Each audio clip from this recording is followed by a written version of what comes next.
financial independence. That has a nice ring to it. But a lot of people don't understand what they might necessarily want to be independent from. In this video, we're going to talk about some of the clients that we're meeting with when they're talking about financial independence, what their terms of that are, and how they help achieve that.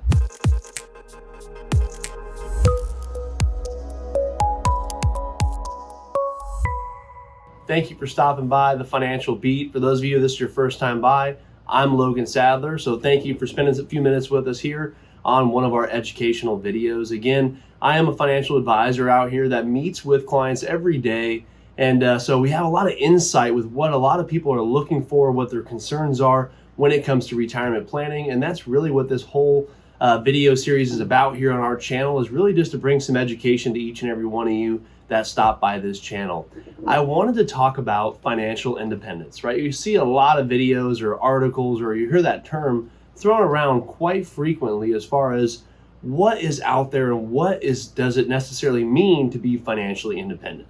Now, I know that some of you might see that and think of maybe someone out on the beach, having a nice retirement on the beach somewhere, or being able to do what you want when you want, or those types of terms, right? And I probably would agree with you that that does sound pretty nice to be that financially free. You could be on the beach whenever you want, right? Sounds like a good idea.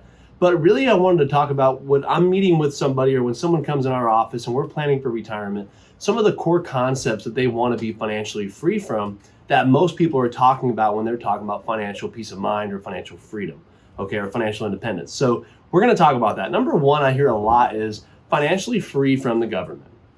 Now, this is nothing political or any of that, but there is some people out there that maybe with Social Security, they're not super confident it's going to be around a long time.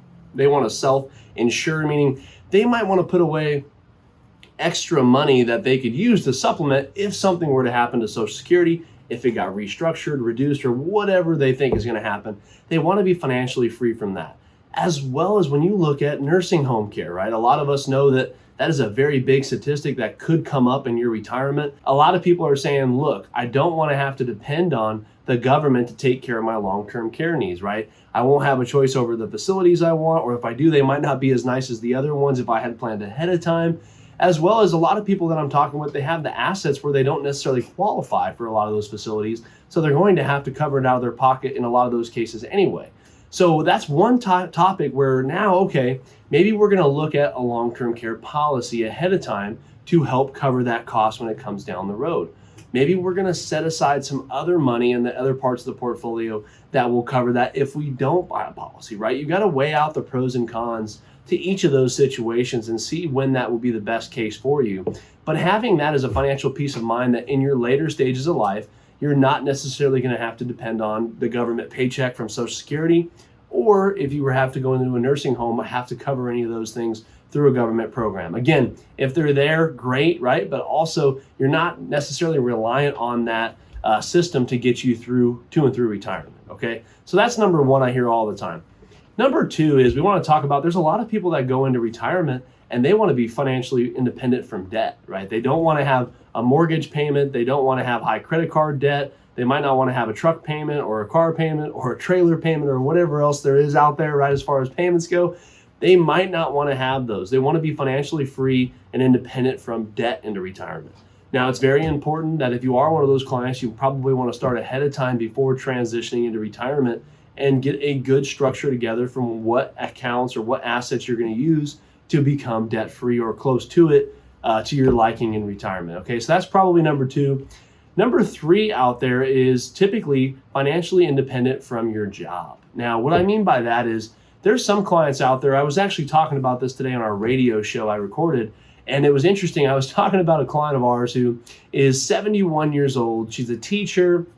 She loves what she does. She's put away a good hunk of money. She's got over $1 million put away in her retirement account that she can kind of do whatever she wants with, right? As well as she has a pension, as well as she has other retirement vehicles like houses and stuff to get her through retirement. The best part about that is she could walk away whenever she wants, right? At any point, she is financially free to say, I want to retire or I want to work. She is not stuck to that job. She has that financial flexibility and independence to say, okay, I'm going to go here, I'm going to do here, I'm going to work when I want to retire when I want. I have seen, in my opinion, this is the number one thing that most people want when they hear financial independence is when they're getting ready to retire or they want to retire, they're allowed to, or they can, right? Their accounts allow them to be able to retire because they've done the proper planning and preparation ahead of time. Now, one of the best ways we help clients when we're meeting with them, and one of you guys out there who are getting closer to that retirement age range or maybe thinking about it right around the corner, it is super important to plan and prepare ahead of time. You want to make sure you have a really good idea of what your retirement picture could look like at this age, at that age, if this market condition happened, if the market boomed, if it pulled back, right? You want to run those through a lot of different scenarios so that way you have the control to pull the plug and retire when you want to. You want to be financially free from that job, right? There's also some other clients out there that might want to be financially free from the stock market. Now, there's obviously the pros and cons when it comes to investing. Some clients like more money in the market in retirement. Some clients like to, scale back and be more conservative. Not one of those ways is right. It's really more independent on, what your comfortability is, what your situation is. So don't take this as investment advice to you listening. Definitely want to make sure you're consulting with someone ahead of time. But some clients are not as interested in the stock market later in life, and they want other types of income producing vehicles, right? There's things like annuities. There's things out there like bonds or cash alternatives, CDs, right? A lot more conservative types of investments. So I would say those are kind of the 3 or 4 things when I'm meeting with a client. When we're building out that retirement plan, a lot of the times you want to make sure you're covering those 3 or 4 things in your retirement plan to make sure you're achieving that financial independence that you might want. Hopefully that brought you guys some good insight on really kind of what goes into financial independence. What are some of the talking points? I'm going to do another part to this video here down the road because there's a lot on this to unpack, but I wanted to give you a few nuggets for this week's video. And if you haven't yet, go ahead and click subscribe, and we're going to be back here next week with another video. Thanks.